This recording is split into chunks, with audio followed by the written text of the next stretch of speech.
Good morning and welcome to the Environmental Law Institute. My name is Hannah Keating and I'm the Manager of Educational Programs here at ELI. You've joined us for Scaling China's Waste Mountains, Potential Governance Reforms to Address Solid and Hazardous Waste.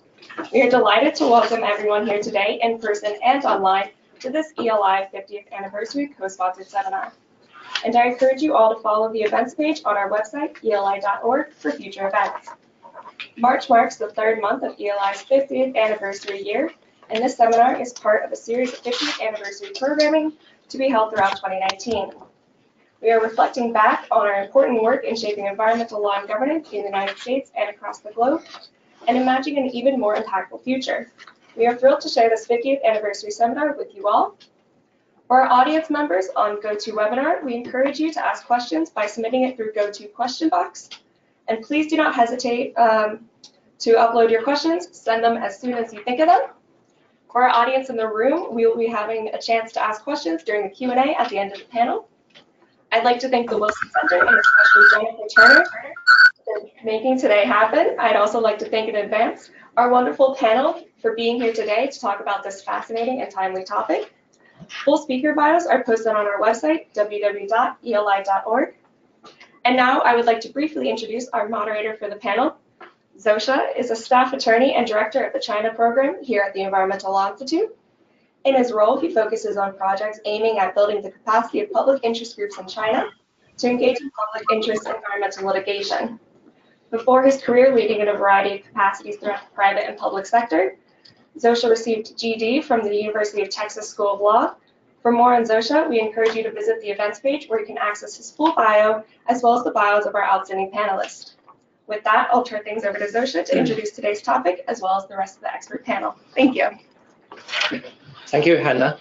Thank you, everybody. Welcome to ELI. And my name is Josh Liu. I'm a director of China program of the Institute. And it's my great privilege to moderate this discussion and present some part of it. And today our topic is the potential government reforms to address solid and hazardous waste in China. And so as we have known, this is a topic of great importance. In China, each year generates huge amounts of solid waste and particularly hazardous waste. For hazardous waste, each year there are about 100 million tons. However, the treatment capacity has been lagging behind. That means only a small proportion, as little as 15%, can be treated properly. And failing to address the solid waste problem can also lead to other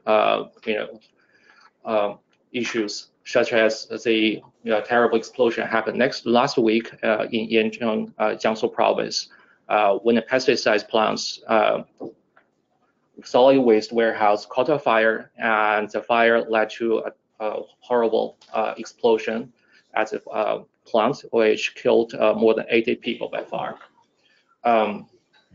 Another aspect of why we are focusing on this issue is as China's outbound investment, got increasing. The Chinese companies may bring their domestic practice of the handling solid waste and hazardous waste to other countries. So I guess this is some of the major reasons why we are discussing this here. And for the discussion today, I will first give two quick examples on how the new enforcement tools, which is public interest litigation, are impacting the addressing this solid waste and particular hazardous waste problems. And then our guest speaker, Jennifer Turner, a director of China Environment Forum at Wilson Center, will share her insights on what is good and what is bad on this particular sector in China, based on her, dozens of years experience. And then we'll have Professor Li Yifei of New York University to share with us, his really niched observation on how local governments in China are addressing and how environmental authoritarianism probably does not work in this sector. Furthermore, we also have our Environmental Law Institute senior attorney, Linda Braggin, also adjunct professor at Vanderbilt University Law School, to talk with us on how US is dealing with food waste issues, and so that we can shed light using our experience on comparative best practices. And Linda is now based in Tennessee, and so she will access and discuss with us through webinar. So I think that's an overview, and let's begin. Good. Oh, thank you.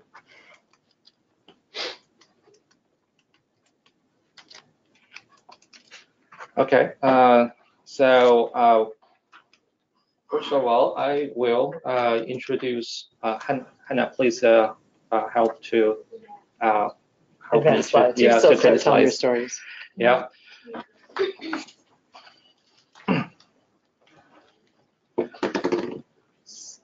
So after 1978, when China started its opening and the reform, China started its marvelous economic reform. And as the country prospered, some environment issues emerged. So one of these problems is about solid waste. So currently, every year, China produces 100 million tons of hazardous waste and 14 million tons of industrial hazardous waste among those.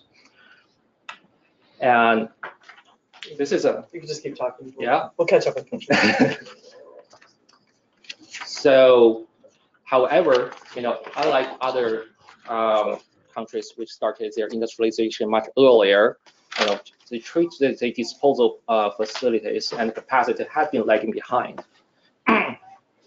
So, as confessed by a senior Ministry of Ecology and the Environment official, Mr. Chen Ying of Solid Waste Technical Center of the Ministry, environment protection in China is a weak link in the efforts towards so-called ecological civilization.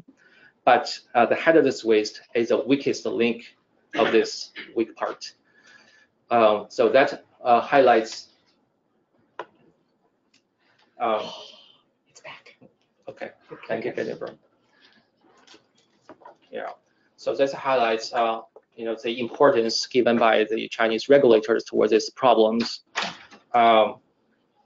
Well, the next issue is how much actually can be properly treated in China.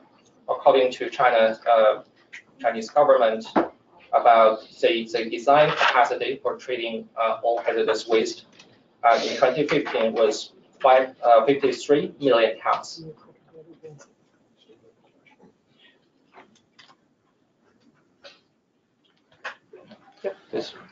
So, however, not all that capacity has been fully used, and the government estimated only 50 million tons can be properly treated. So that given the each year amount of generation of 100 million tons, only 15% can be properly treated. That's not good news at all. Well, and based on the short supply of treatment facilities and capacities, the companies are cutting corners, to dispose of their hazardous waste. So many companies are trying to cut expenses on treatment by selling their hazardous waste to unqualified waste handlers. So in this way, sometimes they can save as much as 60% of their expenses, or and they can even cut more corners by sending their waste away, out of sight, out of mind.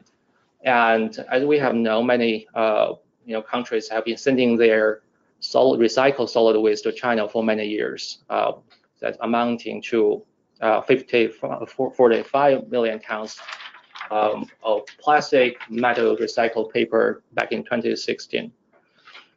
So many Chinese companies are copying this model, but in a much darker mode. They export from their provinces the hazardous waste to other provinces, just escaping the tracing of regulators and dumping their waste to the rivers, to remote villages, and even to natural reserves.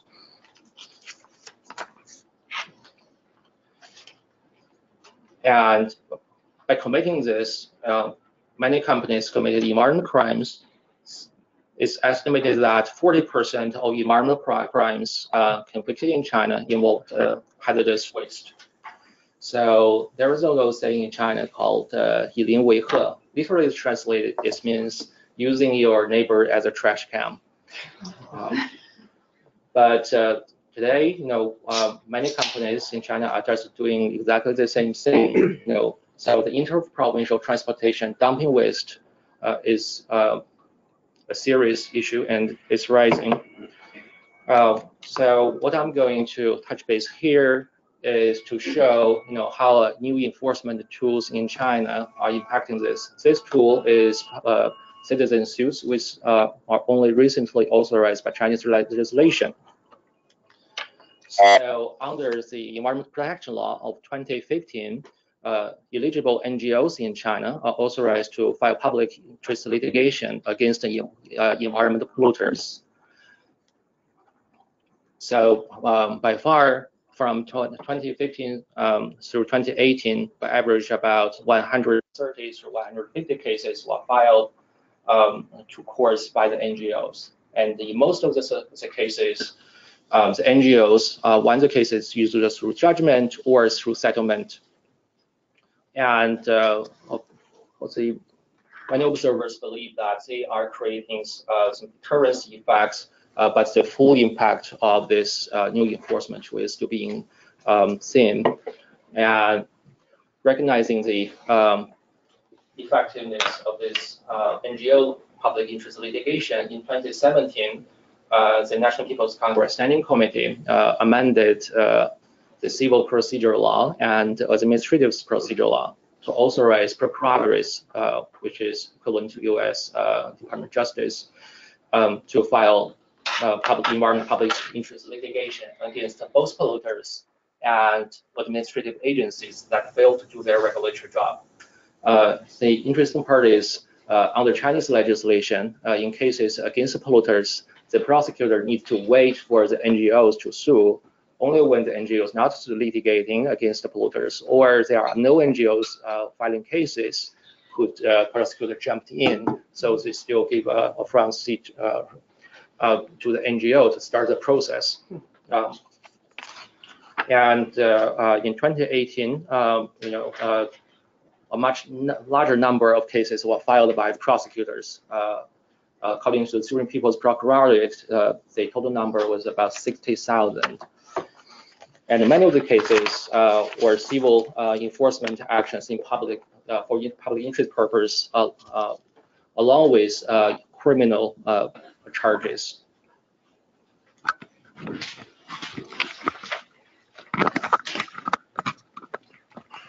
So I'd like to touch base on two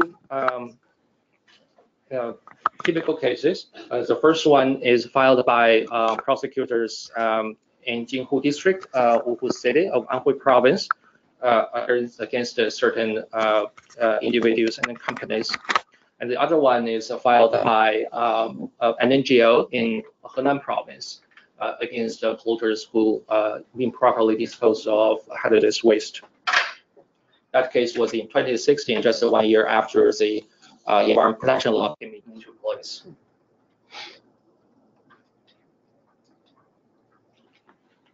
So in the 2018 case, as you have known, the Chinese Eastern Seaboard is with lots of chemical plants, and many of them are in Jiangsu Province and the nearby well-developed Zhejiang Province.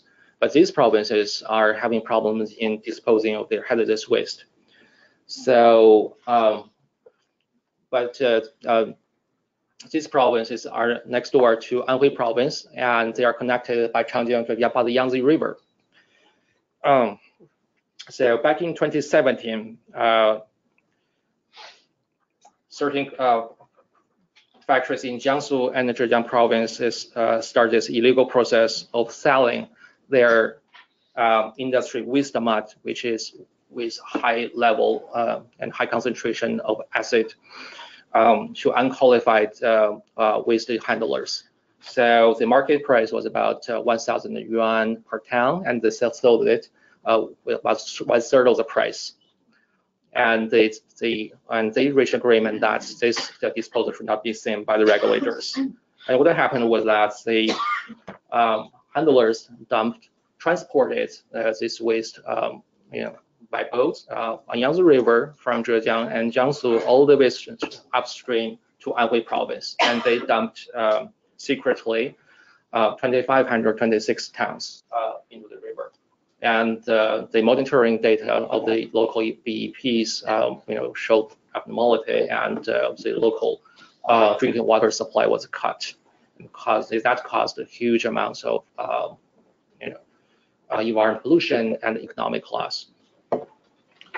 And before they were caught by the local police, they still had 4,000 tons of hazardous waste in storage, but luckily they were not dumped into the river.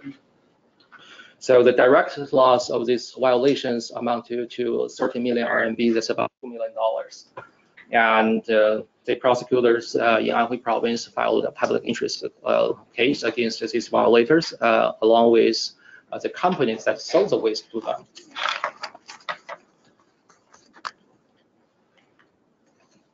Yeah, that's the boat transporting the waste.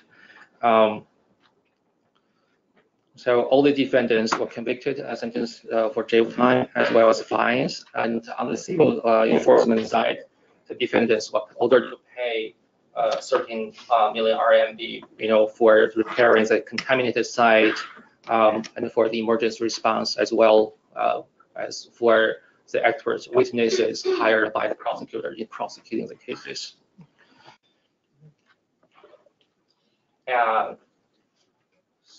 This case was one of the several prosecutions in China in 2018 against interprovincial transportation of hazardous waste in Yangtze River Basin.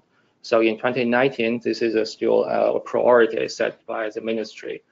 But given how rampant the problems are, how the effectiveness of the enforcement is still to be seen.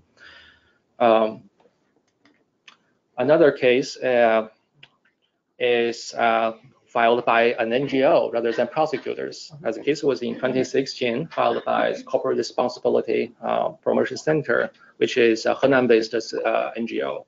The defendant was a Guizhou-based manufacturer of certain metal products, as well as the companies that transported its waste all the way from Guizhou to Henan. Yeah, that's about 800 miles. They did it because they wanted to ensure that no regulators can ever trace where the waste ever go.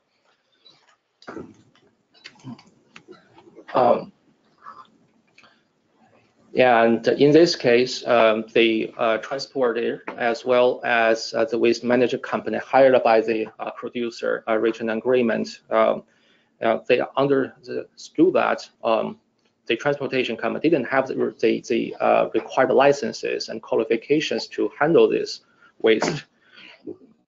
And after traveling 800 miles, they dumped the hazardous waste, which was mercury catalyst of 39 tons. So they transported 800 miles from Guizhou to Henan. That's enough distance between Washington, D.C. and Montgomery, Alabama. They had to travel half of China just to dump the waste. And fortunately, a local NGO spotted the issue and filed a case in the local court. And the violators were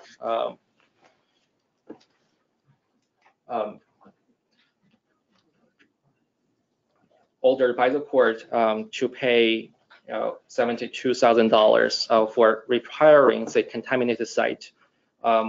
Or if they choose not to pay, they must within 3 months clean up the contaminated site by replacing polluted soil with unpolluted soil, regardless of how much money is spent on it.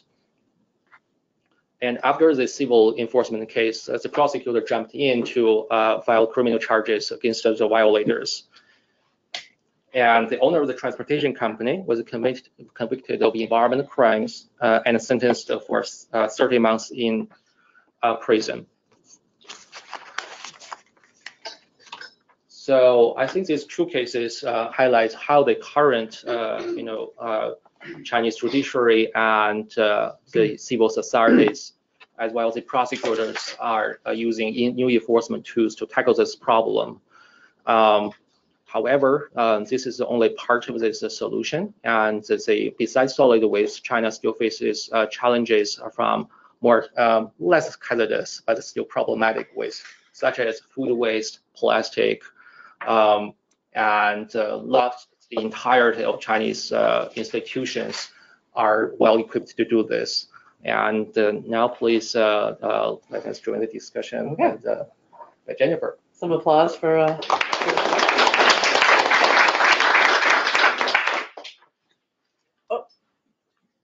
I'll go forward. Close your eyes. It's going to be e-face slides. Don't look at the slides. We're going to go to mine. Are mine after these then?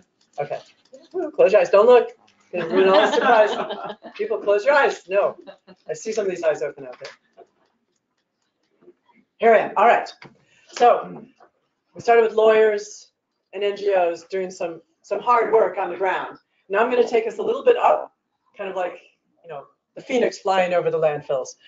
Talking about China's new area of war on the pollution, which is waste. Now, for most of you, I'm guessing a lot of people in the States, they started learning about China's waste war when China said last year, we don't want your plastic anymore. And we're going to start feeling it more and more. I'm even hearing rumblings that Montgomery County is probably going to start incinerating our plastics. Sorry. Because China, for about 40 years, has been taking the US, European, and I don't know who else's plastics around the world, using it for feedstock and industry. I think it got up to like 46% of the world's, plastics were, waste was being sent to China. But then, Xi Jinping started, there was not just Xi Jinping, but it's always a good story to say Xi Jinping thought that now it's time that, we need to stop. No, but it's true that he saw that film. Sorry. I'm a little tired today. So, but Xi Jinping, he actually was shown the film about ocean plastics. It was a gift from the Prime Minister of the UK. And it said that he was really shocked by that. And then all this other evidence about these mountains of waste and contaminated foreign plastics coming in said, no more. But in reality, China's generated enough of its own plastic waste. I'm not going to give you the whole plastic spiel today, but something like every year the Chinese have produced like 15 million tons of single-use plastics. So they have enough of their own plastic. But I want to talk to you briefly about the biggest source of plastic trash in the world that you've never heard of, which is actually agricultural plastic waste. And at the China Environment Forum, we just started research on this. So I don't have super good numbers yet for China, but to give it a little context, in the US, our farms, they use films to cover crops. They use plastic mulch. I didn't even know that was a thing.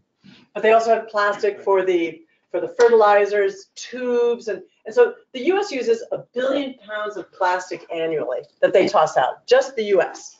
And now China, they also, here's a better example, they have this mulch, this plastic mulch that gets put along the crops. And they do that because it increases by 20 to 35% the grain output, 20 to 60% of cash crops because you can keep the water in, it's cheaper because you use less fertilizer and pesticides. But then you can imagine it has some downsides because this actually, it can hurt the water infiltration and the nutrient cycle. The soil itself starts becoming degraded. And over time, crops get worse because you basically put plastic into your soil. But that plastic also runs off. And again, the China Environment Forum, we're just starting to dive into this topic of ocean plastics. But, a fair amount of ocean plastics is actually coming from places that are nowhere near the coasts. not totally blaming China, but China, from just the film that they put on top of the crops, is 3 times the amount of the entire US agriculture plastic waste. And that's just the film. So we don't have numbers yet, but we will move on. But it tells you, but this kind of waste, as far as I can tell, is not yet part of China's war on waste, but it's going to come. Now, when we hear about the war on waste in China, a lot of it's focused on municipal waste. I mean, numbers are all over the place, and some of you may even have better numbers. But from what I can tell, I mean, they're saying now that China's solid waste in cities is going to double by 2035 to be 500 million tons annually. So already China produces 20% of the world's solid waste, and they're running out of places to put it. And there's something over 2,100 landfills. Most of them are full or near full, which is why you're getting cases. Again, Joshua was talking about hazardous waste, but you can imagine there's probably a lot of not so hazardous waste, but also they commingle things. Industrial waste gets put in, industrial waste even gets put into wastewater treatment plants. I mean, so don't tell me that my waste isn't as scary as yours, Joshua, all right? The solid waste is also a potentially huge environmental challenge. Now, when you have so much waste, what to do? You're gonna push incineration. Oh, that first picture, this is Gaoantun in Chaoyang in Beijing. It is the cleanest, one of the most high-tech incineration plants. I want to go there next time I'm in Beijing. It's the exception. I mean, China has something like 231 incinerators or so now. They're planning another 100 or so, and there's difficulties in regulating them. I mean, China, the Ministry of Ecological Environment has been given a lot more muscle, but just think of all the environmental issues that they have to go out and investigate. And so they're starting to put more attention to waste, but the whack-a-mole problem in pollution in China is huge, and so waste is a big challenge. Now, from this cartoon, for those of you who don't speak Chinese, those little people holding signs that say, no, we don't want the incinerator plant. There have been a lot of protests about incineration, but it looks like it's a trend that's going to be difficult to stop. All right, I usually don't like putting pie charts, but I'm going to have one pie chart in my presentation today. When we're talking about municipal waste, 60 to 75% of it is food, organic material. And this is what kind of throws, you know, we're throwing food waste into incinerator. Think about it, fire and moist stuff. It doesn't work very well. There were stories back when I started getting interested in this topic when I was doing a little bit more on coal. You know, I still always do coal. When I was hearing stories that renewable energy subsidies were being given to incinerators because some of them were capturing you know, they were producing electricity, but they were doing that partially because they were putting coal and oil in there so they could actually burn this very wet waste. How much waste? Well, our little infographic that one of my interns made a few years ago, it's like the numbers are probably higher now, but 17 to 18 million tons of food waste. That's enough to feed about 30 to 50 million people annually. But wait, China, big technology country. Shenzhen is planning to build the world's largest, most high-tech, the cleanest and greenest waste-to-energy plant that evidently will be able to burn all this wet waste. The local communities are saying, mm-mm, because all those hundreds of incinerators that exist have a bad reputation. There's a lot of midnight dumpers that his lawyer friends are suing. So there's not a lot of confidence in the public vis-a-vis how waste is being managed. Well, what do you need? You had, back in 2012, 2013, the Chinese government started their air pollution action plan, and then their water pollution action plan. So it's kind of like the superhero government is coming in, swooping in, action plans. But this is serious though. I mean, it's a funny photo, but in all seriousness, it's been amazing since 2012 to see how they've put teeth in a lot of these newly amended laws. Local governments are starting to feel the heat. Lawyers, NGOs that Joshua were talking about are getting power. To actually sue people with public interest lawsuits. So again, the piles, the mountains of waste and the problems from them are great, but we're starting to see some action now on waste. Well, what kind of action? So this is just a mountain of different things that have been going on over the last couple of years in China in terms of my, superhero action on waste. Big thing is that they amended the soil waste law. And that's the first step that they've done in all these other kind of areas of concern. And so, stronger legal liability, as Joshua was talking about, for generators and handlers, higher penalties. There's even environmental taxes are growing. And of course, the public interest lawsuit ability for citizens to bring. recycling. Oh gosh, why is he? I hate it when it ruins my surprises. So there's also recycling requirements. And what I find intriguing is that in this sector now they're talking about information disclosure. And we saw that with the air pollution and the water pollution as well. That you're going to disclose information. The challenge, ladies and gentlemen, is we don't have data. China is seriously lacking in data. While in air pollution, right after the air apocalypses, they installed a lot of these monitors. They were made public. Water pollution, we already had existing monitors, but they don't even have that, what are we going to monitor? There's still a lot of challenges. So they're starting to put out a lot of guidelines. So we've got also in terms of trying to reduce the waste, we've got guidelines for for packages. Okay, everyone raise your hand if you've ordered anything that was mailed to you in the mail in the last month, in the last week. Who's actually doing something right now during this meeting, right? Kind of joking. Basically, we in the United States are we are producing a lot of our own packaging, Amazon, Alibaba waste, and China has more people. And so this is seen as kind of a low-hanging fruit. And it's a very important area because in terms of like the waste pyramid, in terms of dealing with the problem, the biggest thing to do is you've got to minimize. You've got to reduce it. Some other quick highlights. Probably the most important and exciting things, because I get excited about things like this, is the 46 pilot cities over there. Well, 46 pilot cities that are mandated to do waste sorting. That, in case you don't know, before this, China was not sorting their wastes. Recycling happened by waste pickers, and it was very, an informal sector. Now they're being mandated, and in these 46 cities, public buildings, restaurants, hotels are all told, you're going to do it, or we're going to fine you. The 1-2 punch that's happening here. And yeah, big goals, and we're going to see if they can do it. So what next?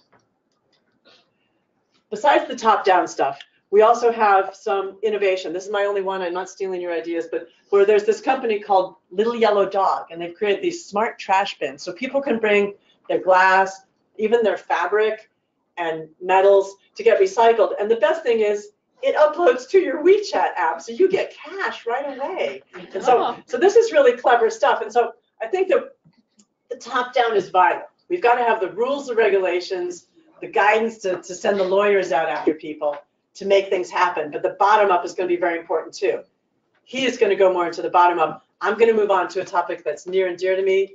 It's pig poop. China, huge growth in meat consumption over the past 20-some years, and pigs are a big source of solid waste. In fact, they produce 3 times industrial solid waste in China, and a lot of this is not being treated. And this is something that when I learned about this a few years ago and got my intern to make me this infographic, I kind of got on this rampage of trying to figure out what to do about poop. And when you're talking about poop, China, they've done an amazing job in terms of shifting to people now, not animals. So wastewater treatment from animals is not, maybe 20% is being treated. But in terms of cities, since the Olympics, China went from having about 20% municipal wastewater treatment to 90 plus. But see, the problem though is they built all these wastewater treatment plants to treat the water, but they did not build sludge treatment plants. And you're like, we're talking about waste here today. So we're talking solid waste here. Yes, China produces something like 40 million tons of sludge every year, which is enough to fill 5 Great Pyramids of Giza. But they're only treating one of those pyramids. So where's it going, Joe Scher? Anhui. Anhui province, clearly. Yeah, so we've been starting to look into sludge, and in case you don't know about sludge, that it has, because I talked before about sometimes even wastewater gets commingled with industrial, but even if you don't commingle it, normal wastewater, even what we produce here in DC and Maryland and Virginia, it will contain heavy metals, bacteria, pesticides, and other toxic chemicals. Because a lot of times your wastewater is going to have, oh gosh, I am just messing up all over here. You saw my surprise slides. Anyway, a lot of the wastewater has stormwater runoff in it as well. So sludge is tricky to deal with. It's really heavy. It takes a lot of electricity to de-water it, to dry it up. But one of the solutions is, and I affectionately call this poop soup. It's really formally called anaerobic digestion. 50% of the US wastewater treatment plants have, you ever see those plants that have those giant egg shapes or the big columns, where they treat the wastewater, they pull out the solids, and that's still wet, and they put it in these giant digesters, and they cook it. And when they get done cooking it, the methane is emitted, and they capture that methane. And what's exciting in the US is that a lot of our wastewater treatment plants are using this methane to power the plants. Let me tell you a story. In Los Angeles, it doesn't matter if you're from Hollywood, Venice Beach, or Disneyland, all of your solid waste, when you flush, is going to the Carlton Joint Water Pollution Control Plant in LA County. It's amazing. 16 wastewater treatment plants all use gravity piping the sludge to this plant. And this plant is actually amazing, not only with their anaerobic digestion, when they heat up to sanitize, reduce the water of their sludge. This thing is clicking on its own on me. Anyway, they use the methane to power their plant. They're 100% off the grid. A lot of people don't realize that wastewater treatment plants, particularly ones that treat sludge, are usually the #1 source of electricity use in the city. What's exciting, and I went out there, I've toured this plant 3 times already because I love it so much. They actually have, they're taking food waste, because California is now forbidding food waste to going into landfills. China's going to get there too. Like they're starting to say, we're going to burn it. But I'm saying, stop. There's an alternative. You have all these wastewater treatment plants in China that have sludge that could be put in an anaerobic digester to produce a clean gas to power the plant, or even to sell for vehicles or putting onto the grid. The challenge in China, though, is that we've already said China hasn't had waste sorting. So you can't really get that food waste to the wastewater treatment plants. They also have a big problem of stormwater runoff. A lot of the stormwater gets into the wastewater and dilutes it. And if you dilute it, you don't have organic material, so you can't make your poop soup and create the methane that you need. Unless, of course, you are Mr. Do Wenlong, who I brought to the States to tour sludge plants here. He runs a plant in Xiangyang, which was the first successful anaerobic digester plant. He went, when he took over the plant, his company took over a plant, it was on an island that had very high mountains of sludge. My favorite, so I gave a presentation with him, and he said, I put on my high boots, and they were not high enough. And so, but what they did, though, is that they built anaerobic digester. They cut a deal with the local government. So this is getting into your kind of local solution. Is that the local government then mandated that all the restaurants, they must give their food waste to the sludge treatment plant. So in one fell swoop, you're solving some food waste problems. They treat the sludge, and they're selling the methane to power the taxis in the city. DC, if you guys live in DC, we also, oops, can I click it forward for me? Well, DC treats methane as well.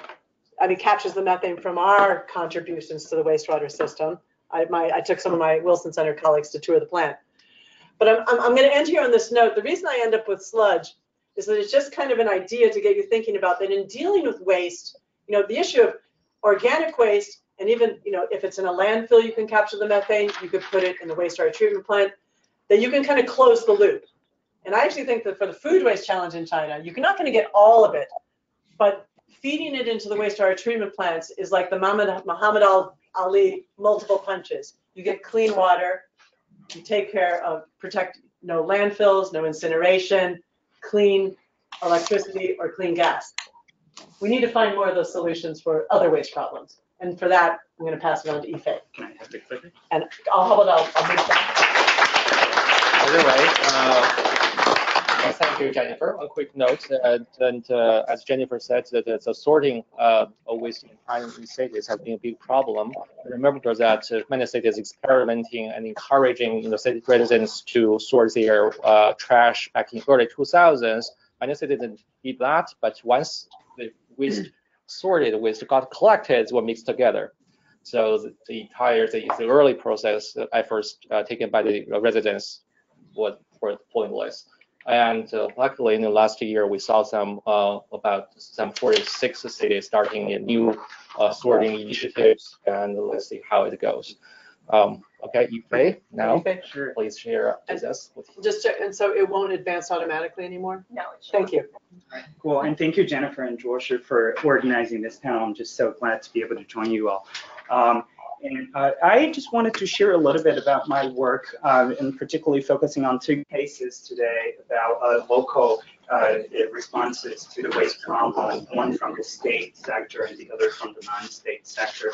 And the larger question of my work is really trying to understand what's known as authoritarian environmentalism in the social science literature. A lot of observers, particularly observers in the US, are very skeptical about the potential of democracies to actually produce effective responses to climate change in particular and environmental problems in general, which leads a lot of commentators to start to speculate the possibility of what they call authoritarian environmentalism as a potential viable solution to the environmental problems that we have. They point at cases such as China's renewable energy subsidies, China's ban on plastic bags, and a number of other high-profile cases, and arguing that perhaps the authoritarian political structure is capable of producing the kind of responses that we do need in order to effectively combat environmental challenges that we have. I'm very skeptical of that line of thought. And I wanted to really engage with that line of thinking, particularly with empirical evidence. I wanted to gather a lot of local stories to be able to better understand how authoritarian structures really function, and particularly as it tries to take on environmental challenges. So I'll just share two cases with you today. There was a video that was embedded in this presentation, but unfortunately it doesn't look like we can get the video going. The video essentially is what I call a 15-second environmental horror movie, which essentially shows, this is, by the way, right outside of NYU Shanghai. It's the garbage collection center at NYU Shanghai, where we make meticulous efforts inside of our building to make sure that we sort different kinds of waste into color-coded bins. But whenever these trucks come in every day, they just dump everything into the same truck, and that's certainly not unique to NYU Shanghai. So we do take the blame for not, doing more than what we should. But this is true for all office buildings, all residential units across China. So the real question is, why is that happening? You just heard from Jennifer that there are these cities that are picked by the central government as pilots for sorting different kinds of waste. And what exactly is the barrier that's preventing them from doing all of that? The city of Shanghai invested rather substantially in making these color-coded bins, in educational campaigns to tell people how to sort different kinds of waste into different color-coded bins, and yet we're not seeing effective change. If you know, in that chain of activity, you still have that collection, the point of collection where everything is dumped into the same truck. So I really tried to understand that, and I talked to a lot of local officials, and that's basically what I do as a sociologist. I talk to them and try to understand how they make environmental decisions and why they make particular kinds of environmental decisions, and wanted to highlight a number of different responses I have heard from various local officials as to the question of why recycling in their local areas is quite simply not taking off. Now, one of the main responses I got was quite simply the following. In China, there's this thing, many of you who have observed China for a very long time would know this, there's this thing called the Target Responsibility System, or TRS, that's adopted by the central government essentially as a way to keep tabs on local officials. They measure local official performances by keeping essentially a scorecard for each one of them, and each one of those scorecards essentially include a number of quantitative indicators through which the central government measures local official performance. And in this quantitative target-driven model, particularly for the question of recycling, almost all of the local officials in China are faced with the following problem. If we're talking about solid waste recycling, we're talking about two different kinds of recycling. One is municipal solid waste recycling. That falls under the jurisdiction of the Bureau of Public Works in almost all of Chinese cities. There are some outliers, but for the most part, that falls under the jurisdiction of the Public Works Bureau. And we're also talking about, at the same time, industrial solid waste recycling. And that line of work falls under the Environmental Protection Bureau's jurisdiction. So we've got what is very typical division of labor across all governmental units. But that becomes the problem when you think like a local official in China. The problem is simply that if you are an Environmental Protection Bureau officer and you're envisioning a possible future in which you actually are going to be evaluated by looking at the percentage of your industrial solid waste that gets recycled. Then the problem is your colleague in the Public Works Bureau is also going to be evaluated by the percentage of municipal solid waste that gets recycled. Well, your mayor isn't going to care. Why is it? Your number is higher or lower. But if it happens to be the case that your percentage is lower your counterpart in the Bureau of Public Works, you're going to get punished. Your mayor is going to come to you and say, I don't care what's producing the outcome. You have a lower percentage point. And because of that, you don't seem to have done enough of a good job compared to your colleague in the other bureau. And here's why I'm demoting you. Or here's why I'm not promoting you in this political turnover cycle, right? So we're seeing a lot of these cases unfolding on the ground where local officials simply say, well, I don't want to be that guy. I don't want to be that sucker in that situation. And I just, and as a result, I see across Chinese cities a very strong resistance to this whole idea of recycling, because if you want to effectively introduce recycle, you'll have to introduce a corresponding quantitative measure, and once that measure gets introduced, someone will end up having a lower number, and that will have real impacts. So in a way, if you can still follow the whole storyline, we're seeing two different ways of managing the Chinese government. One is through quantitative measures, which could be very effective, which has been very effective in some other areas that we've seen. And another mechanism is quite simply division of labor. Both independently could have a lot of potential. But in reality, in the case of recycling, we're seeing the two mechanisms of authoritarian governance clashing into each other. And there's a bigger problem to that. The bigger problem is what both of the previous speakers have talked about with regard to incineration or waste-to-energy plants throughout China. One of the main things about these waste-to-energy plants across China is that almost across all local areas within the country, these facilities are considered what Chinese officials call pillar industries in the green economy.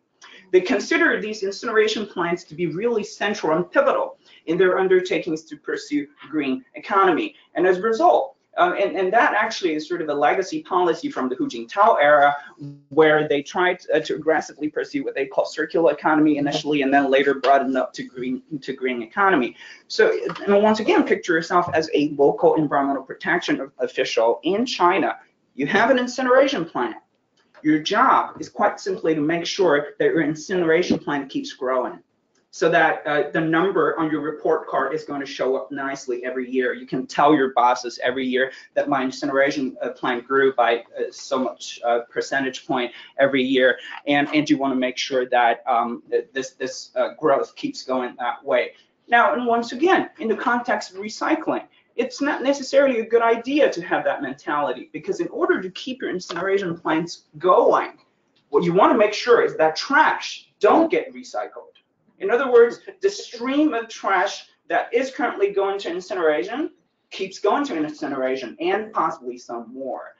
So we're seeing once again what could have been effective mechanisms of governance, and yet they have the tendency of clashing.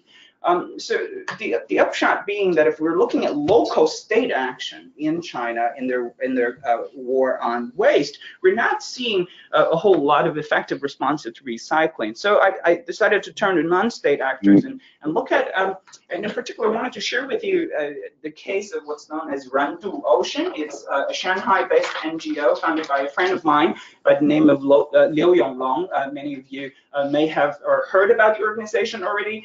What they do is they, mostly on weekends, occasionally on work days too, they bus large groups of people to the coastline of Shanghai. Or in fact, initially they started in Shanghai, but they've grown to cover almost the entire Chinese coastline. To have these young people go out there and pick out trash. Initially, it was just trash picking. It was, small groups of people going there. And this particular gentleman, actually, as you can see on the slide, picked out about 200 pairs of shoes in a single day. That was the amount of waste that we're talking about in the Shanghai shoreline. But they didn't just do trash picking in that area. They also did monitoring. They kept data. They kept really robust data about the different kinds of trash that they get from the various activities that they do across the Chinese coastline, and they published their data. And they now have established something like 45 monitoring stations across China. This is the latest data. The last time I checked, but the number keeps going up. And this is an image of all the new monitoring stations that they added in 2018 alone. So it's a rapidly growing model that they have. And this is their information, the information that they're able to gather by looking at the various kinds of trash that they got from the different sites that they worked in. And they published that data on their website. And once again, a more detailed breakdown of the different types that comes from different consumer goods, the different kinds of plastics, rubber, heavy metal, and all kinds of other based on material, and also based on the amount of trash that they got, the top 10 kinds of trash that they have in their activities, through their activities. And it wasn't also just data keeping and information sharing, it's also educational campaigns that they've done very successfully, oftentimes in collaboration with local community groups. They try to teach people how to separate different kinds of trash into different categories and how they can clean, for example, the plastic water bottles or plastic beverage bottles before they actually send them off to the recycling facilities nearby. So they do a lot of awareness raising activities and a lot of educational campaigns throughout China now. And I think, by looking at activities like that from my friend Liu Yonglong and his Randu Haiyang, what we're able to see is sort of a lot of grassroots activities joining hands together. It's education, it's informational transparency, it's a lot of local momentum that's being harnessed by his organization through all kinds of networks that they do have at various local levels. So try to take everything together. What I think is important is for us to recognize that authoritarian environmentalism may have its potential in producing some effective responses to environmental challenges that we have, but it's certainly not enough. I really call for an all hands on deck kind of model in which we have some state intervention that comes from the top down, and yet at the same time we really need to fully acknowledge the potential of initiatives that comes from the bottoms up. So I'll end here and thank you once again for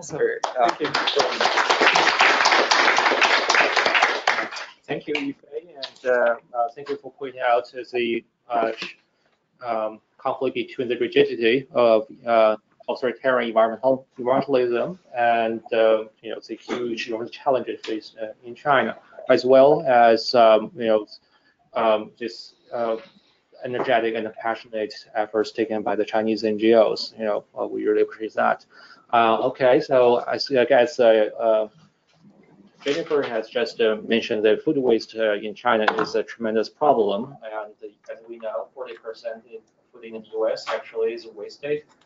Until in the past few years, great efforts has been made to address this issue. ELI's senior attorney, Linda Bregan, also our program director for the Center for State, Tribal, and Local Environmental Programs, has been working on an awesome food waste reduction program. So let's now welcome Linda from Tennessee and join us. Linda, are you online? Hi, yes, hello. This has been really, really interesting so far, and now it's going to be a total shift in perspective to look at what's happening in the United States and local work on food waste. And first, I just want to thank Hannah and Jennifer for organizing the discussion, and I want to thank my colleague Sam Koenig, who's an ELI research associate who works with me on food waste and helped prepare the slides today. So my main objective today is to talk about some of the work that we're doing here in Nashville. I'm the project coordinator for Natural Resources Defense Council's food waste pilot here in Nashville, and so much of the innovative work on waste is going on at the local level. But I want to start by just providing a little bit of background information about food waste in the United States, because it really is an issue that's only recently garnered a lot of attention here in the States. So I'm going to provide a brief overview of why, from an environmental perspective, we care, and for other reasons why we care about food waste, and then also what is happening, generally speaking, at the federal level, the state level, and the local level in terms of regulation. And then I'm going to talk about the National Food Waste Initiative, all in 15 minutes. So, Hannah, I think you're going to flip the slides for me. Is that right? If you wanted to go to the first slide.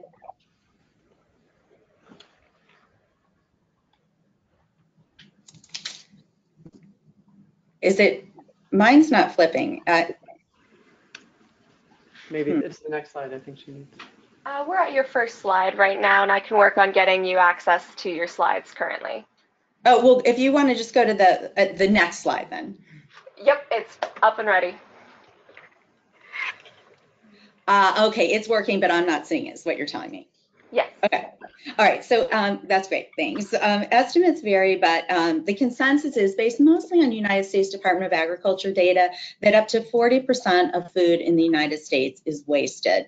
And I always tell people to just stop for a minute and think about that. 40% of our food is essentially thrown away. And waste of this magnitude, of course, has huge environmental implications. It also has social justice implications and cost implications. So if you'll turn to the next slide, about the environmental implications. The next one. Okay, so perfect. Okay, so when we throw away all that food, we're essentially throwing away all of the natural resources that go into making that food. NRDC estimates that about 20% of all agricultural water use in our country is used to grow food that we never eat. About 18% of our fertilizer is used, and that has its own environmental problems, is used to grow food that we don't eat.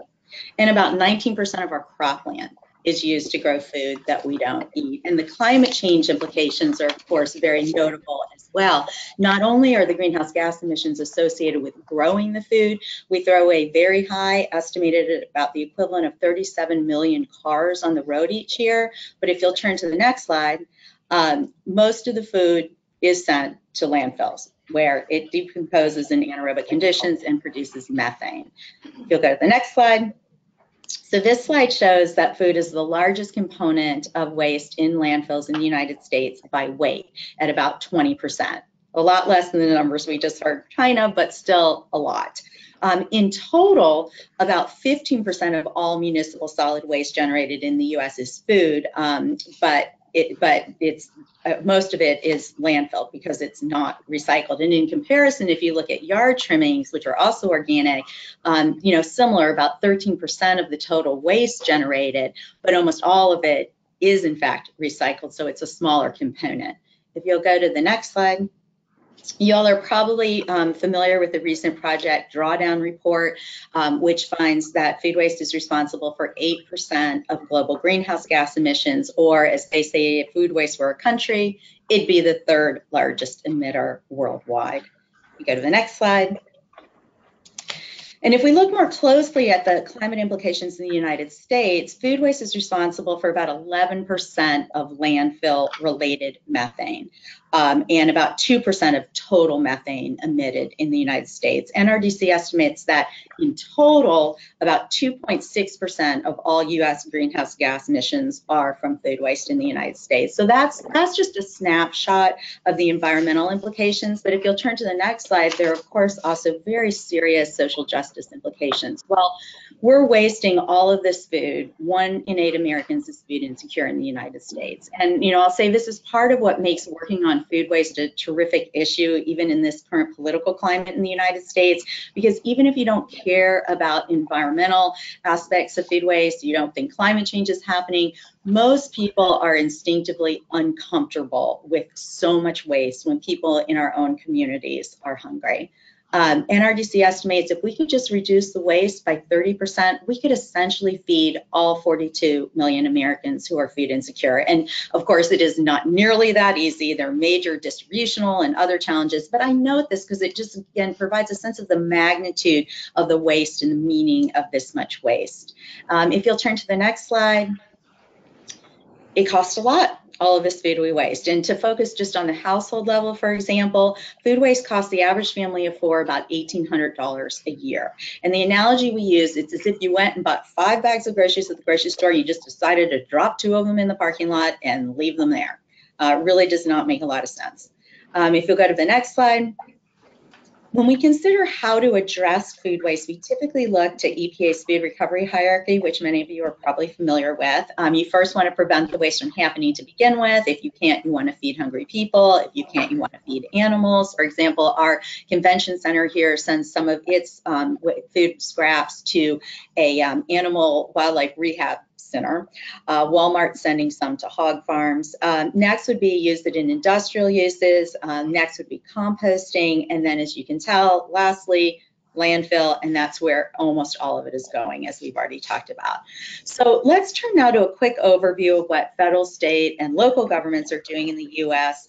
To address food waste. And if you go to the next slide, and this is, of course, part of what is motivating companies to focus on this. So the federal government, this is not an area the federal government regulates, but it is an area that it's paying attention to. Back in 2015, the Obama administration set a goal of reducing food waste by 50% by 2030. Primarily planned to do this through voluntary programs. And then if you go to the next slide, somewhat surprisingly, because I think this may be about the only Obama environmental initiative that the Trump administration has embraced. In 2018, the Trump EPA, USDA, and FDA announced the Winning on Reducing Food Waste initiative, which also is non-regulatory but focuses on agency coordination and engaging businesses. If you'll turn to the next slide, I just want to quickly mention some of the other federal activity in this area. There is an enhanced federal tax deduction for food donation, and I'm going through this quickly, but there are citations on each slide, so you can get more details if you are interested. If you go to the next slide, there's also provisions in the recent Farm Bill related to food waste that include expanded liability protection for certain donors that donate food directly to individuals as opposed to just nonprofits. And also the Farm Bill includes funding for states to address food waste. So if you go to the next slide, states are taking a variety of actions in the United States on food waste. The strongest or most ambitious involve organic waste bans in 5 states that prohibit in some way or another disposal of food into landfills. They're structured in a whole variety of ways. States may also have their own tax incentives for donation. They have their own liability protection laws that can be more stringent than the federal laws, and some have state labeling requirements as well. And the next slide is a quick look or overview of what's happening at the local level on food waste. And this is a nice segue to talk for a few minutes just about our NRDC pilot work here in Nashville. So there are a lot of different ways that localities are addressing food waste. Again, some of the strongest measures involve mandatory food scrap recycling requirements or organic waste bans, but localities are also doing things like adopting procurement policies that favor compost products for their own landscaping, for example, pay-as-you-throw pricing structures for waste disposal that end up incentivizing food scrap recycling, as well as public education campaigns. And I'll talk about what we're doing on some of these things in Nashville. So if you go to the next slide, thank you. So cities are really, they're on the front lines on this issue. They're responsible for the food insecure members of their communities. In Nashville, we have over 100,000 people who are food insecure, and about a quarter of them are children. Cities are responsible for waste management. And as we talked about, food scraps are about 20% on average of landfill waste. That's about true here in Nashville as well. Here in Nashville, our landfills are reaching capacity. Our city is growing at a remarkable rate, and as we grow, so does our waste. So historically, we've had very cheap tipping fees at the landfills, right? To dispose of your waste was not particularly expensive compared to the Northeast.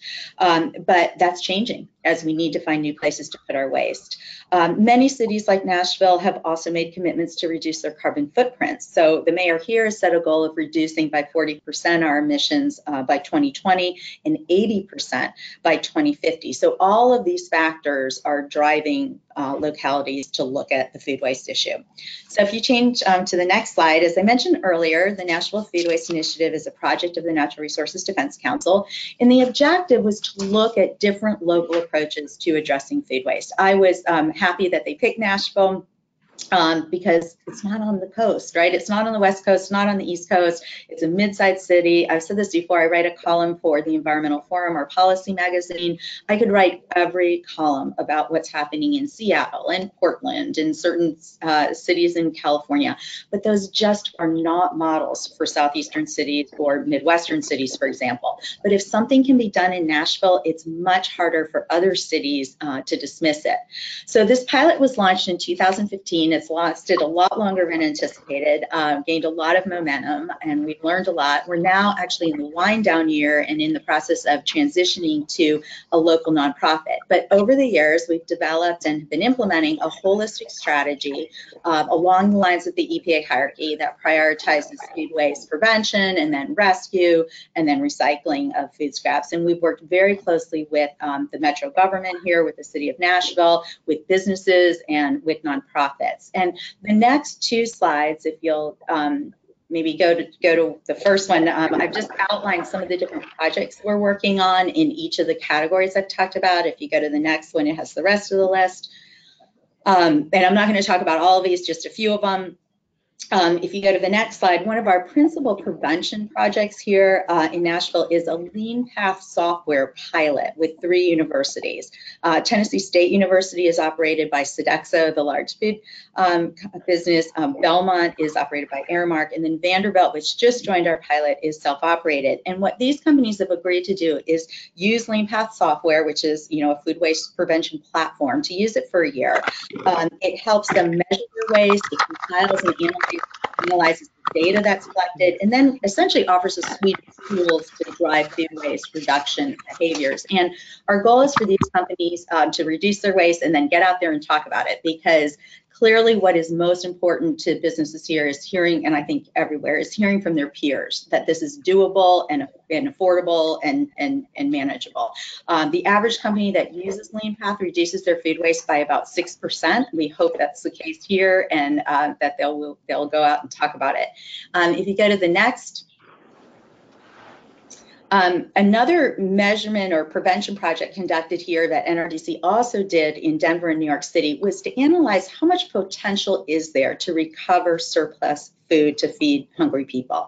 In Nashville, it turns out we have a meal gap of about 19.3 million meals. That's how many more meals we need to feed the food insecure members of our community. NRDC's research indicated that about 45% of that gap is already being met by our wonderful food bank and other organizations. But that means we're still essentially 10 million meals short.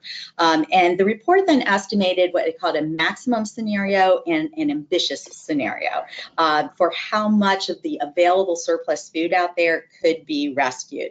Under the maximum scenario, we could essentially close our meal gap entirely. And I want to emphasize it is not realistic to rescue all of that available food, but it shows the incredible potential and how important it is to increase surplus food rescue. So if you go to the next slide, what we did here was we set about trying to understand the barriers and opportunities to rescuing prepared food as opposed to packaged or canned food from restaurants, from caterers, from sports arenas, and then also to look for opportunities. So we did interviews and surveys and convenings, and we determined a couple of things. First, the nonprofits, or we call them the last mile organizations that feed the hungry, have very diverse needs with respect to the type of food that they want, when they need it, and how much they need. And that means it's really important to try to find the right matches of the businesses that can donate food with the nonprofits that can take it. We also found that most potential donors did not know that there were federal and state liability protections afforded them under statute. So they were worried about donating because they thought they could be held liable. They also did not know, for the most part, about the enhanced federal tax deduction. And then finally, a huge barrier, not surprisingly, is just the logistics, right? It's the lack of storage space, particularly late at night when restaurant food is typically available. They didn't know how to transport the food or who to give it to, and they didn't know how to package it. So we're essentially working on all pieces of this puzzle, trying to address these barriers. And if you turn to the next slide, I'm just going to quickly mention a couple of the things that we're doing. For example, we partnered with the health department here on a brochure that encourages donation. And the health department sent this to every regulated business in Nashville, which was terrific and very helpful because people expressed concern about whether the health department would be upset with them for donating food. So that was really helpful. We have developed educational materials on the tax incentive. We've worked with the Harvard Food Law and Policy Clinic on fact sheets about liability protection. And then we're taking all of this and we're working with the industry trade associations here, the restaurant associations, for example, the Hospitality Association, to get this information out to their members. If you go to the next slide. On the recycling of food scraps front, we're working with the Metro Public Works Department on a task force that it convened to advise it on its long-range master plan for solid waste. They're going to release a draft plan soon that will, of course, have recommendations on food waste because last year Metro here set a goal of achieving zero waste at some point in the future. So they are going to have to address food scraps if they are going to get to zero waste. And I want to note that is a trend in the United States. I would say about a dozen or so cities are considering or have already adopted zero waste goals, and that, of course, in turn then drives policy. If you go to the next slide. We're just wrapping up a study on barriers and opportunities with respect to composting by businesses, and also increasing the infrastructure for food scrap recycling. As Jennifer mentioned, for example, anaerobic digestion is something that we're focusing on here as well for our wastewater treatment plants and also standalone digesters. So the findings of this report haven't been released yet. We'll save that for another webinar, but it will be posted on the ELI website soon. And the idea again was just similar. We wanted to try to identify the barriers by talking with stakeholders and trying to figure out how to go about addressing them, because only about 1.5% of food waste is recycled by businesses here. I mean, that's a really low number. Okay, so I'm going to close, if you go to the next slide, with some of our community involvement work, including a recently announced mayoral challenge to reduce food waste. Mayor Briley here announced a Food Saver Challenge for the hospitality sector in November. It followed a pilot challenge in 2017 that was very well received. To participate, a business essentially just agrees to implement 5 measures to reduce food waste from a long range of list of options. And it can be anything from composting to asking if customers want bread before you put it on the table. And for participating, they get a decal that they put in their windows. They attend an annual event that gets a lot of press coverage with the mayor. In fact, this project has gotten a lot of coverage on NPR and other places. But to me, what's really important about this challenge is that it's a partnership with the industry trade associations. They've really taken ownership in it, and that is really helping to recruit members and to really engage the community. So in closing, these last few slides just show some of the materials that we're using here to educate the public about food waste. They're part of the NRDC Ad Council campaign on food waste, and all of these materials, if you'll flip to the next slide, are available at savethefood.com at the Share It tab. There are videos, there are posters, there's social media. We've been working here, if you go to the next slide, to get the materials placed on billboards. We have them in 200 buses. We have them in concession stands at arenas. We have them in university cafeterias. And I think there's one more just to give you a sense of what this is all about. Well, maybe not. So anyway, thank you so much for listening today. I know it's a little shift away from China, but I hope you found it interesting, and I'll hand it back over.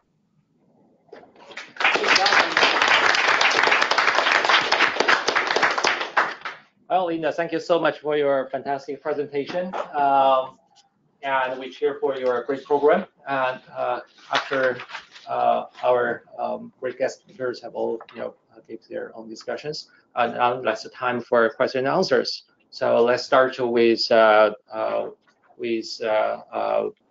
attendance already at ELI. Okay. Okay. Let's have 3 questions. The gentleman on the last one. So Jock. Yes. So Hannah, can you the microphone? Maybe just to give you a mic. Sorry. Okay. Linda, can you hear me? Yes. Okay, so my question is for Linda, if she can hear me. I guess it's for Linda if she can't hear me too. I wanted to ask where she feels the majority of the food waste is taking place, at what point in the distribution chain, because I had heard that an incredible amount of it is actually at the household level, Yes. which is stunning. Yes, yeah, it's restaurants and households. I mean, for example, here in Nashville, it's around 40% is happening in households and about 40% in restaurants. And then the rest is, universities and venues and places like that. So huge amount is household. Okay, thank you. Okay. So Hannah, the next question is for Steve. The gentleman. Hi, thank you so much for the great presentations. I'd like to ask about criminal enforcement. And Joseph mentioned that 40% of environmental crimes involved hazardous waste. Last year, it was reported that I think it was a little over 15,000 people were arrested in China for environmental crimes. I just searched the US EPA website. I think there were 63 criminal enforcement actions by the US EPA. But so 6,000 people were arrested for hazardous waste in China last year. Is there a good list of who exactly those people were? And specifically, I'm interested, were many of those 6,000 people, did they work for SOEs? Did they work for large companies? Or who's being prosecuted, and how transparent is the reporting on, these criminal cases? Thank you. Oh, okay. Thank you, Steve. And so I will try to throw my sense. And if you are interested, please follow me. Okay, thanks, Steve. Yeah. So criminal enforcement in China has been cracking down on solid waste violators, but by far, because as Jennifer says, the data is not adequate, so it's hard to tell, how many of those violators actually work for state-owned enterprises, how many work for foreign invested companies, or how many work for private companies. As for the 2 cases that I discussed, both of the all the companies involved were private-owned companies, and so some individuals also work as contractors for disposing of hazardous waste. But based on my experience in engaging the Chinese government as well as the high-performing multinationals and the broader public interest litigation community in China, the companies that became the receiving end of criminal enforcement action included both private companies as well as SOEs. And some SOEs, even the big ones like Sinochem, were sued by the NGOs, at least in civil actions. And some other provincial level state-owned companies also, were defendants in major cases, and and because they say damage was so huge, some of the companies were under death mode. But it's a great question to see how whether there is a selective enforcement of environmental laws depending on who owns those companies. Can I ask a follow-up that relates to it? Because when you talk about how in the cases where the one where they had to go and remediate or clean up the soil, does someone go and check later how well it was done? Is there, I mean, and if so, who is checking? Yeah, that's another great question. So in many cases, the court ordered the companies to repair the contaminated site, and the local Bureau of Environmental Protection is a party that certifies completion or not. However, there is more issues relating to this, such as where do the money paid by the companies to the court, to the government actually go? Normally, they go to general account of local Department of Finance, and so they're mixed together with other source of fundings. It doesn't necessarily come back for environmental purposes. Okay, so wait a bit. Okay, that's the lady. So maybe got 2 questions. Yeah. Yours. Yeah. Okay. Yes, please. Okay, thank you. Yeah, Thank and you for next your, one is the Dr. Hu on the first row. your presentations are remarkable and certainly eye-opening. And somebody mentioned about authoritarian environmentalism, and I thought about, I think it was the 1970s in Brazil when OPEC stopped selling oil, and suddenly Brazil, under a military dictatorship, turned entirely to ethanol.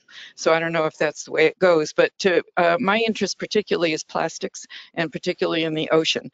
And I wonder, 2 parts, what we can learn from China in the States, and then secondly, are there, or what are there by way of making money on transforming plastic, not only banning plastic, but also transforming it into, if it's transformable, into something else, so it becomes a sort of capitalist business program. Thanks. Thank you. Maybe should we take Hu You wanna Tao's take question Hu Tao? too? Oh, sorry. Take Hu Tao's, we'll gather 2. Yes, They we might can. be able to be melded together. Thank you very much. You start. Thank you for the 4 panelists for your excellent presentations. First, I'd like to give some comments on your presentation, Jennifer, on the sludge waste issue. It's related to the lady mentioned as the environment business. You may or may not know, actually, NDRC and the Ministry of Ag 2 years ago in 2017 issued a document called a Rural Missing Development Program. The file number is 178. Okay. You can check it. So most important, the key components in the program is the government of China, central government of China, is going to provide 50 billion yuan subsidies to encourage the rural missing development, including, how the waste from the chicken farms, and pig farms, and the rice stores, waste stores, how to recycle, reuse them. And for sure, the program called, if I translate to English, called Missing to Pipeline. Methane to pipeline? To the pipeline. They encourage this by all missing to the natural gas pipeline. When they sell the pipeline, the company who are dealing with the waste can get subsidies, like a feed-in tariff per cubic meter, such kind of methane. They can get a 1 yuan subsidy from the central government, like a feed-in tariff for the renewable energy. That's dramatically is going to change the environment industries in this sector. I already got an invitation from a friend who run such a kind of project in nearby the Chengdu city, and his opening ceremony is end of April. He invited me, to be his ceremony. So it's just a piece of news to share with you. I'm sure that would can be applied to the municipal waste as well in the future. And I also have the question to Joshua. Your 2 cases are very interesting. And I also learned before some other cases, similar cases. what I found one problem for the court to make a judgment is the defenders often say, hey, this is not hazardous waste. This is recyclable material. The situation like between US and China right now, the US, had a lawsuit in WTO about the Chinese waste ban policy. It said, this is not a waste. This is a recyclable material. So I wonder the latest progress in the WTO, how at the international level, from the global environment governance perspective, how they deal with the issue. Thank you very much. If I'll just start by Yeah, you addressing start, please. Yeah. the first question. Mhm. And I think it's important for us to recognize that authoritarian environmentalism could be an ideal model, but in practice, we need to also be very clear about how sometimes we can get over enforcement, sometimes we could get under enforcement. Now, what do I mean by that? Over enforcement was most clearly discussed about January January of this year and December of last year, when throughout northern China there was this shift of the heating system from what used to be a coal power-based heating system to a natural gas system, but they over-enforced it. All of the local areas that were part of that the centralized heating districts throughout northern China, over-enforced to such a point that people had to live without any heating at all because there was simply not enough natural gas around the area to actually supply to all of the centralized heating districts. So we're here in a way seeing a system that could theoretically work really well, transition to a new source of energy almost overnight. But that theory simply didn't materialize in a way that we wanted it to.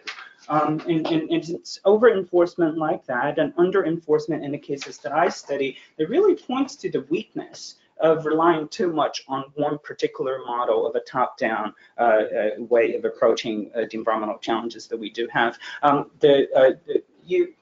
You asked the question about plastic wastes. I oftentimes think, when I sit in my office in Shanghai, I look at all of the food delivery guys that come into our campus and the amount of waste, plastic waste in particular, that is generated by that. In my wildest dream, I would dream a day in which the Chinese government would just suddenly declare, this is illegal.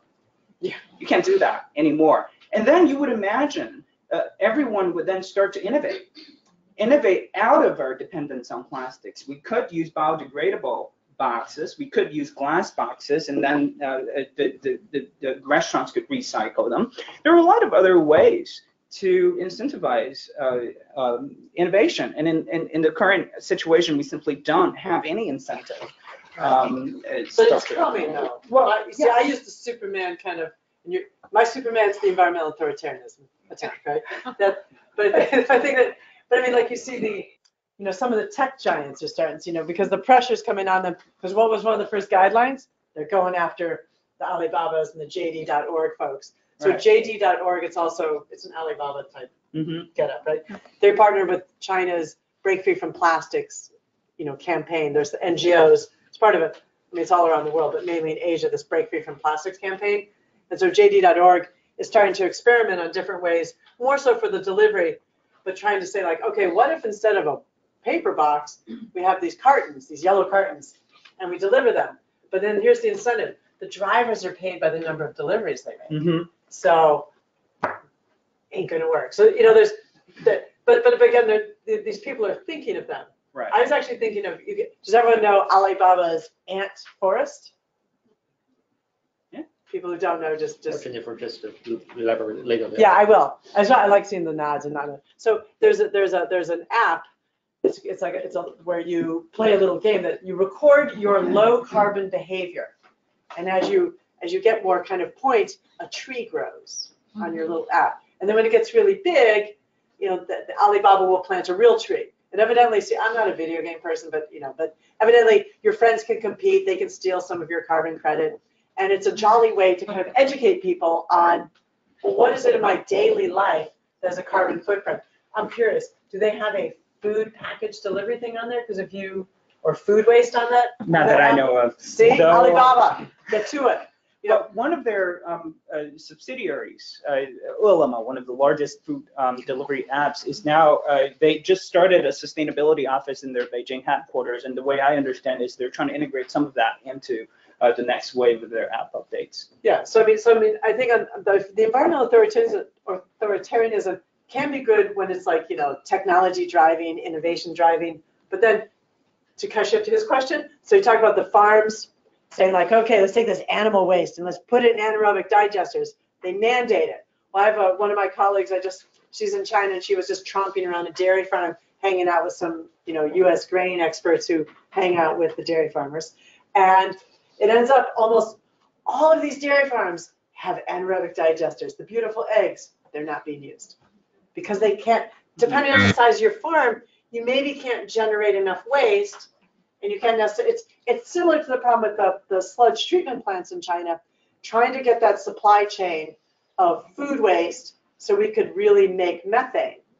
But then that's not the only challenge, though, shifting back to the cities. Once cities can get the methane, you know, I went in Shenzhen, I said, right, you're in Shenzhen, you know, green city, you guys gonna use your, they call, in the US we call you could call it poop gas, or you could call it renewable natural gas, a little bit more marketable. So the renewable natural gas in Shenzhen, it's not going to the grid, it's not going to cars, because guess what, Shenzhen said, we're going to electric vehicles, because right, Beijing also said, we're gonna do electric vehicles. And so in the past, you know, natural gas would have been a logical, natural gas for taxis and fleet vehicles, maybe that'll still happen, but it's going against the trend of electric vehicles. And so I think that even some sludge plants, even if they capture methane, they maybe don't, they just don't necessarily use it as much as they could. Yeah, so it's kind of a little bit of a challenge there. Okay, another thing you want to add? Any other in-person questions? Yeah, by the way, I have not Oh, that's answered right. Dr. Didn't get question to- yet. Of course.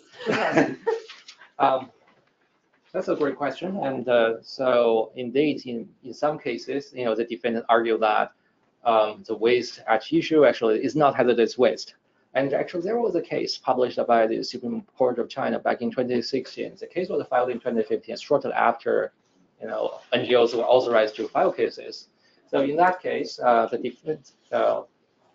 plaintiff NGOs sued a defendant company which manufactures sunglasses, but not, that is with plastic materials. So the companies illegally dumped large amount of, the scraps, after the manufacturing process, a lot of plastics. NGOs didn't, find this a big problem and filed a case in court. And what happened was that the court appointed appraiser, the technical expert, to verify, how much environmental damage this pile of plastic scrap will cause to the local environment. And then the appraiser, report came back and said, well, it's really not hazardous waste. It's a violation of local environmental protection code, violation of zoning code, but it's it's nuisance, but it's not hazardous because it doesn't fit into the Ministry of Environmental Protection's standards on hazardous waste. So the defendant lost the case, but didn't need to pay that large amount of money to repair the contaminated site since there was no contamination, and the NGO also accepted the result. But that's one extreme of the spectrum. In most of the cases, hazardous waste are indeed hazardous, and under Chinese civil litigation law or civil procedure law, there is a hierarchy of evidentiary materials. So from the top, that's appraiser's report. The appraiser can only be qualified by the Ministry of Environment, and under it, expert witness testimony, testimony by other people, and the documents, etc. Because of this, the court in complex environmental cases tend to look at the appraiser's reports rather than other kinds of evidentiary material documents or information. And these appraisers are in short supply, and they're expensive. And many times, not NGOs could not pay for it.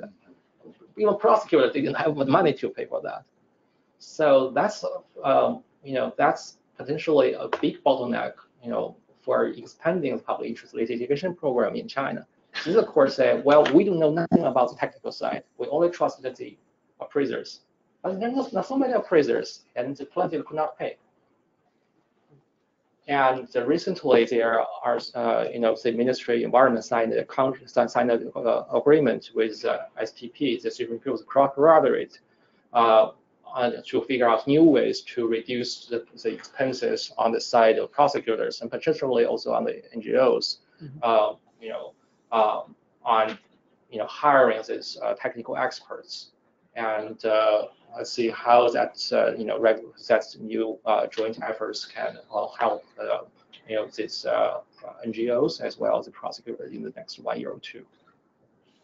Thank you. Any other questions, guys?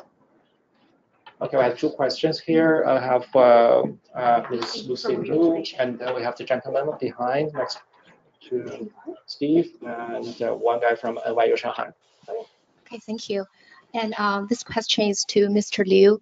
We just heard 2 examples of public interest litigation cases that involve cross-province waste dumping in China.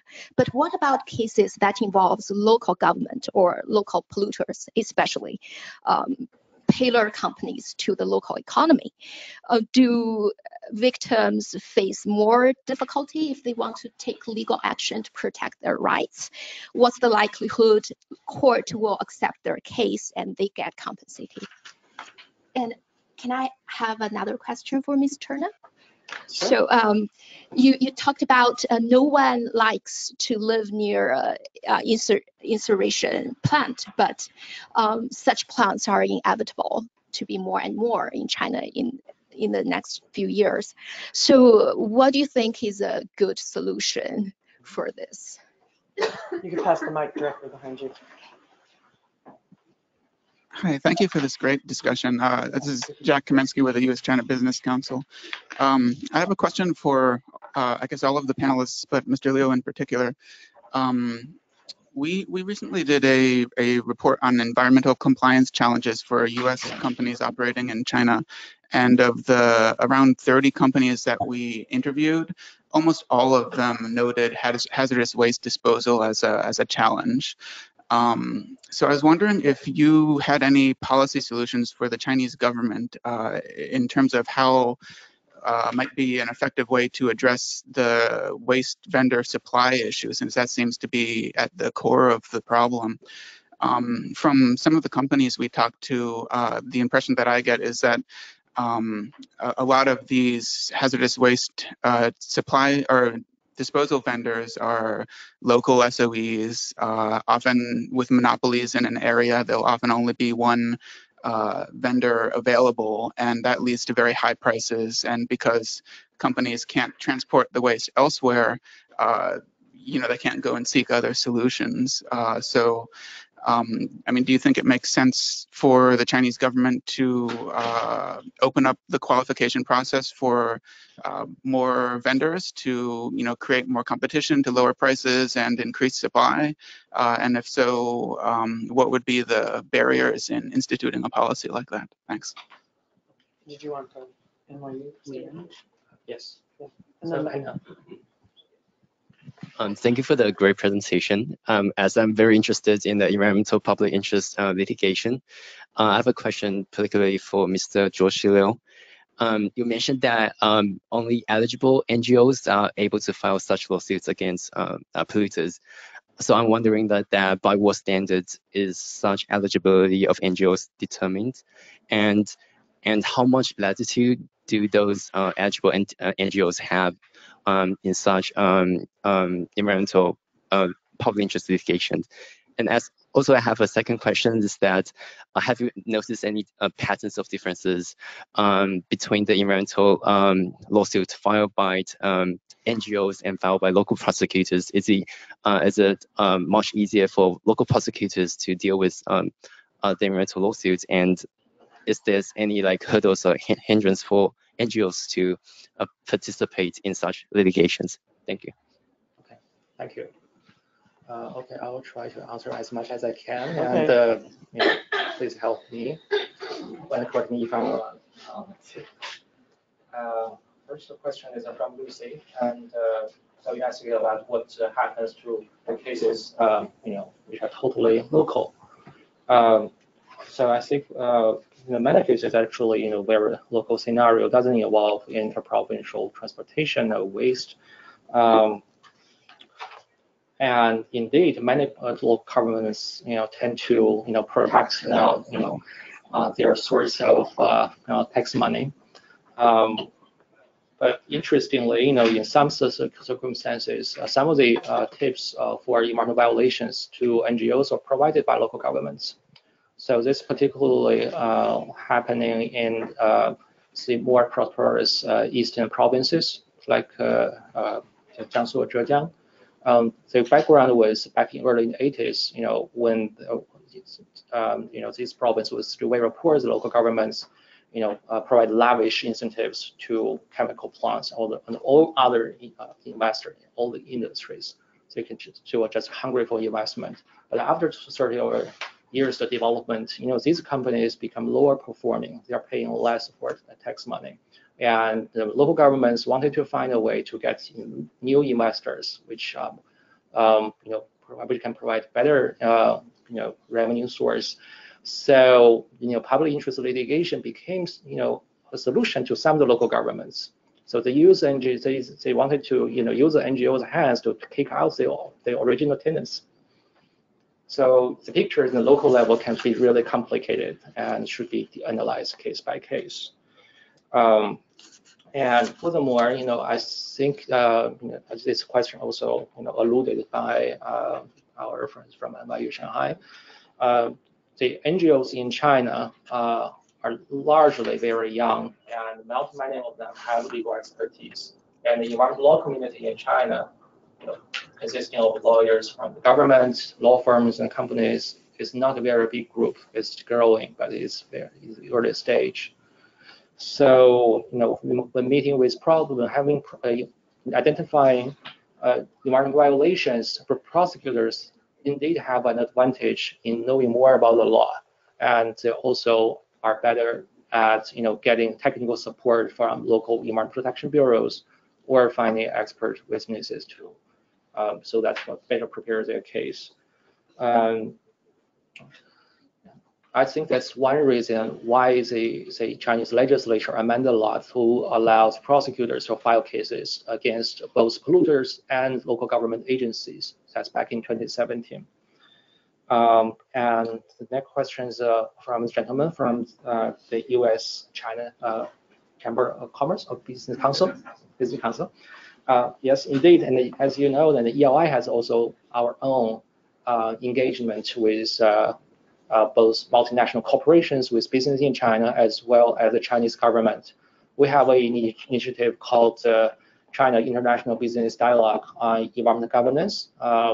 So we have basically we provide a platform for dialogue between high-performing multinational corporations, including those in oil and gas industry and pharmaceutical industry.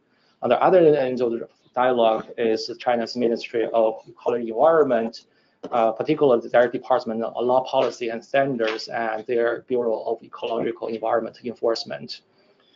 We have conducted several roundtables in the past 1 year, and we have in-depth conversation, between multinational corporations and the government. The purpose of the dialogue was for the multinationals provide best practices to teach the Chinese government, such as many companies share their experience in working with U.S. EPA to build a better compliance system. Namely, not to achieve a better compliance result. Probably penalty itself is not enough, but the incentives high to the better for the good performers is another important part. On the other end, the Chinese government answered the concerns or questions from the multinationals. They arbitrarily shut down industrial parks in China, disrupted supply chains of many multinational corporations. Even if these multinational corporations, some subsidiaries in China were in good compliance. that's going but also connect to the environmental authoritarianism. So that works in paper, but in practice there are a lot of issues. So as for your suggestion on, well, maybe the government can loosen its control and market access standards for the waste disposal industry, I think there are discussions in that particular aspect in China to say, well, if this is really a market-based system, maybe this the most sensible solution is to open it, not only in waste disposal industry but also in environmental appraisal industry.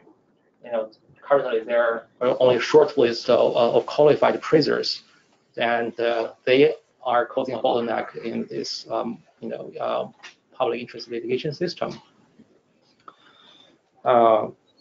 Next one, I think, is from NYU Shanghai, and so under the Article 58 of the Environment Protection Law of 2015, that article authorized NGOs to sue polluters.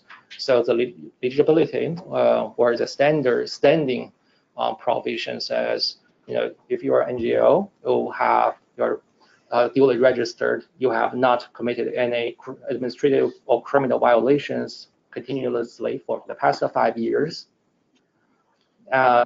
Basically, you can file a case.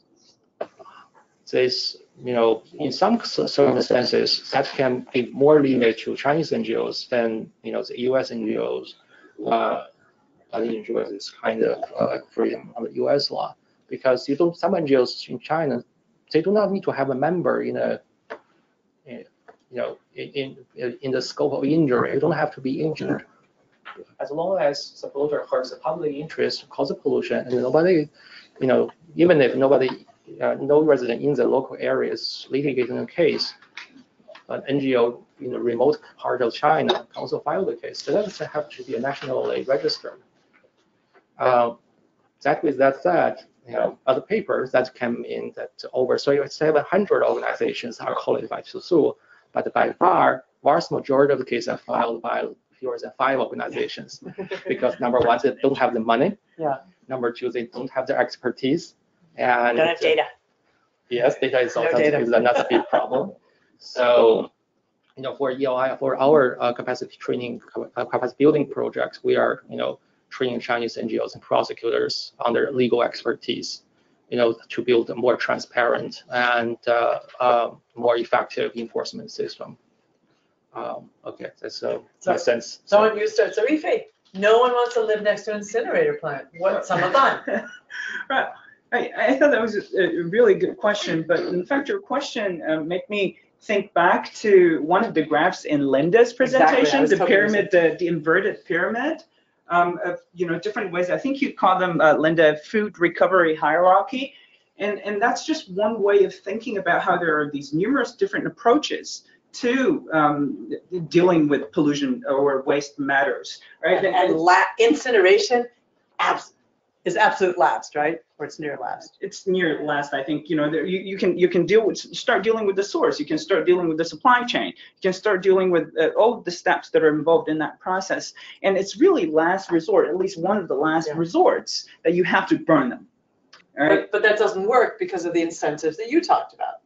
And then I'm going to add, that's one thing that I've done a lot of. These kind of first of all, there's in any kind of major infrastructure, well, there is officially an environmental impact assessment process, right, Mr. Lawyer, right? Yeah. But we know that's never done that well. And one thing that China, really, Chinese companies and need to do is to have you have an honest to God office that is a community liaison, that you actually, before you build anything up, you actually go and you talk to the communities. Give an example. There was EPA. US EPA a couple of years ago had a group of Chinese port authorities, and I met them in Seattle, and the EPA folks asked me, they were doing tours of green ports, and they wanted me to put on a presentation where I pulled people in people like from the Seattle port, there's an actual office that has many people who work at it that work on community liaison. to understand what is the community worried about. I had a Native American guy who was there who they had sued the port numerous times, and an academic who'd done research about how they could improve their performance of the trucks going in so they didn't idle and cause illness in the community, right? So you, and these, the brains of these port authority folks from China were exploding, like the idea of talking to people in an actual substantive way, we're not quite there yet. That said, I have a lot of high hopes for Shenzhen, right? The mayor, you know, he talks green and he's doing all these green things, and it's something that I would really like to see in a city like Shenzhen. Before you even start making any announcements, you talk to the communities. Again, it's way beyond what the EIA system has, and even, you know, in the U.S. I mean, again, a company that does it right. I mean, a port is a kind of a quasi-governmental authority usually, but it's, you know, I mean, the ports, they still get sued, but they're working really hard to do things to make the communities happier because the thumb is coming down on them. So, all right, what else to say? I kind of want to ask Linda something. Okay, Linda, one thing I was curious, Linda, that so if it happens in Nashville, it could happen other places, right? But I mean, you guys did this project, but I mean, if you were thinking like a medium-sized Chinese city, which is 10 times larger than Nashville, Right. where would you start? I mean, do you need like a, you know, a superhero mayor? I mean, how do you even start doing this food waste stuff? Right. Well, I mean, I think it's a good question, because I think that's typically, for example, where NRDC would start. But the way it worked here was that we were actually, when they started, in the middle of an election, and we sort of got started without them essentially, and then worked to bring the mayor's office on board. The way we started it, and I will say it really helped to have NRDC here. It helped to have an NGO that had some funding dedicated to this. But what we started with were convenings. We did a whole series of convenings with the public, essentially, where we brought people, you know, we did invitations, you know, sort of reaching out. We would pick different topics, and basically we're asking people, what do you think would work here? You know, what are people interested in? And we were so excited in the beginning, because I mean, I think the first one we invited 50 people to, and 90 people showed up. I mean, there was just a lot of interest. So, you know, but it had to be, you know, the fact that it was sponsored by NRDC definitely helped, right? But it could easily also have been sponsored by the city. And in fact, the city then embarked on a project where they brought in experts to develop much broader sustainability recommendations for the new mayor. But again, that dialogue, just starting to raise the level of interest and awareness about the issue, I think was huge. And, you know, and you need to get opinion leaders on board, and you need to get people who are respected in the community. One of the interesting things about this project has been working with chefs. You know, we have a whole celebrity chef culture now in our country, and a lot of these chefs are locating to Nashville, because Nashville's in its city right now. And they've been wonderfully helpful in talking about these issues. I'm definitely coming to Nashville to visit you, Linda. I hope you do. We could do a full food waste tour. Ooh, and then you do a sludge tour with me.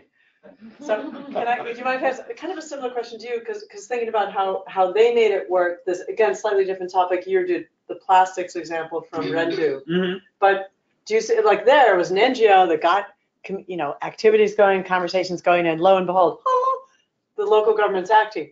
Is Rendu doing something? Is Rendu doing something like that, where he's clearly, when he says, well, we're going to go pick up plastic, and it was like wildfire, you had all these people. Again, it's still a little bit like the bathtub is running and you're just mopping. Right. But still, it's playing a role. Is he moving to try to do what NRDC, again, on a different topic, is doing, try to get the government to kind of wake up and smell plastic?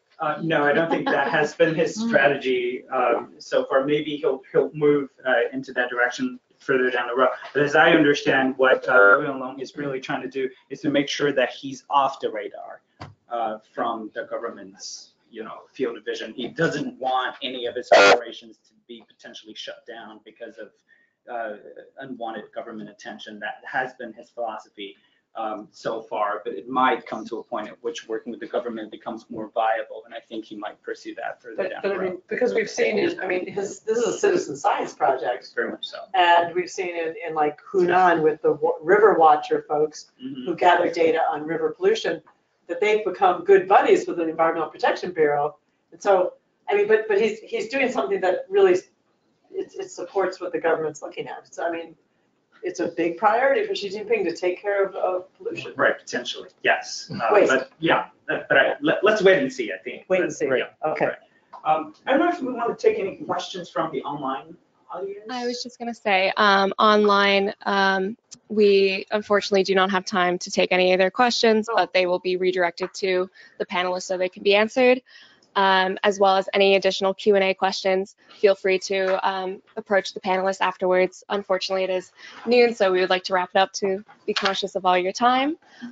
Thank you to our audience for joining us here today at ELI and online, and for your thought-provoking questions. We hope you will continue to think about the challenges and potential solutions to address hazardous and solid waste. If you have any future ideas for seminars, please feel free to contact me at keating@eli.org. We are grateful for your participation in today's seminar, and if you are not yet a member of ELI, I hope you'll consider joining us for future programming of this caliber. I want to extend a huge thank you to our fantastic panel. You've raised key points today and promoted this conversation further. Thank you for lending your expertise today. Thank you all again, and have a lovely afternoon. Don't wait for lunch.